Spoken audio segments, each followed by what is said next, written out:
Hello everyone, my name is Jared Gear and welcome to Silent Command. Today we are going to be learning on how to conduct a focal 4/4 pattern for your ensemble.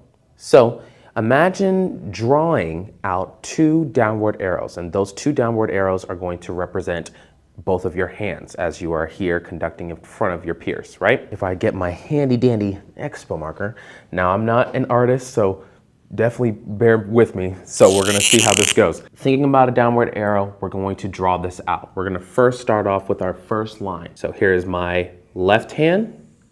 So we'll tie to that. This will be your left. And then we have our right hand. Boom. Like I said, I'm not an artist. Boom, boom, boom, boom, boom. Going down will represent the downbeat of 1, okay? So going down the downward arrow will represent the downbeat of 1. It'll look a little bit like this. So if we think back in the previous video on how to prep our sequence, thinking about all the postures and how to stand and the hand placements, right? So making sure that we have a nice even footing, not too much leaning back, not too much leaning forward, just nice, even, and comfortable. Then checking the hand placement. I like to put my hands on my face cheeks, do a cuppage check with the hand placement, go back. We're gonna drag our hands down to the sternum, and then we're gonna push forward. If we wanna check the evenness, because we don't want it to be too far forward or too far back, so align it with your rib cage and just push forward just a little bit so that's an even control, right? So we're here. Now, based off of the arrow example, we're doing the downbeat of 1. So it looks like this. 1, 1. It's rebounding right on our ick displacement, which we learned at the previous video. 1, 1, 1, 1. Perfect. So imagine that you're consistently hitting that table, and that as you are doing this, you can probably hear that the tempo is going on based off of who's initiating that within your team hands.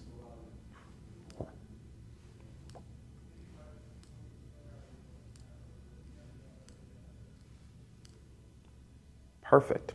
So now we're going to take a look at your 2. So a lot of people kind of approach this very differently, but again, we're still going to draw our downward arrow, okay? So if we're looking at both sides, you have your left hand, you have your right hand. What's next? Going inside towards that chest region is your 2. So this right here, we'll put 2, and you're kind of just filling in that space, leading it towards the middle there, okay? Again, check placement. Okay. Now you have 1, 2.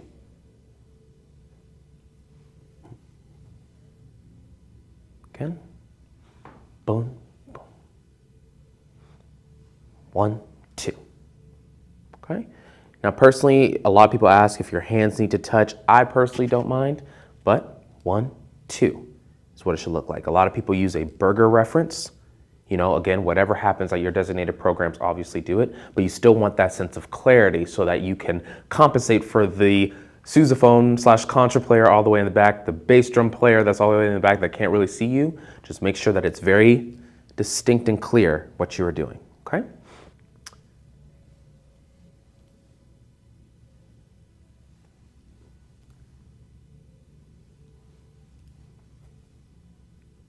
Up next now is the 3, going out of the downward arrow, okay?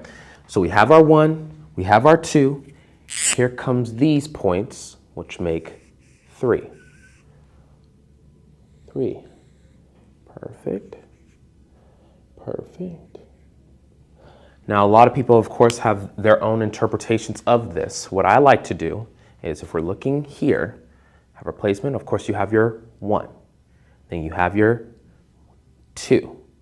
Then you're going to bounce back in the middle, go out on 3. I like to keep it open and think of it as if I'm opening the door in order to give somebody or give a big tree a big hug, okay? So 1, 2, 3. 1, 2, 3.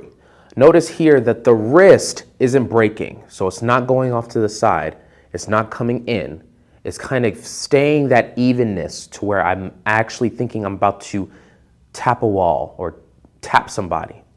1, 2, 3. Making sure that the fingers stick together. Again, you don't want them to be open/webby, but you don't want them to be so forced and clawed as you're presenting in front of your ensemble. 1, 2, 3.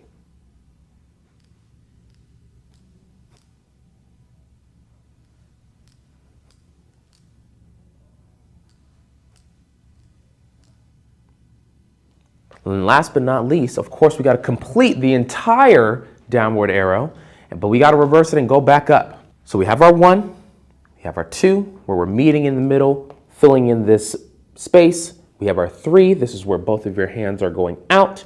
And then to restart it all, we are going up the downward arrow to then come back down on our 1. Here is your 4.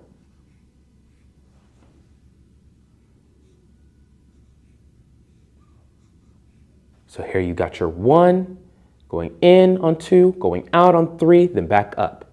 So what analogy that I like to use is down, in, out, up. Okay, so 4, you're just going back up. You're doing the entire sequence continuously.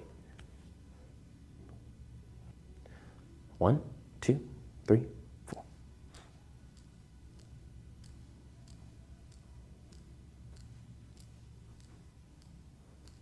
When you come back up on 4, make sure that the height, debating on the dynamic level that the score is presenting itself. As of right now, we're just going to treat it like it's a normal mezzo forte.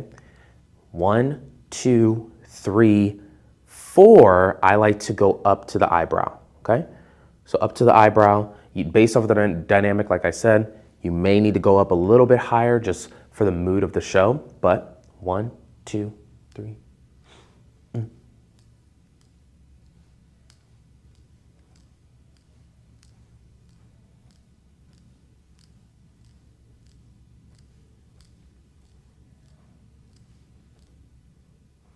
And there you have it.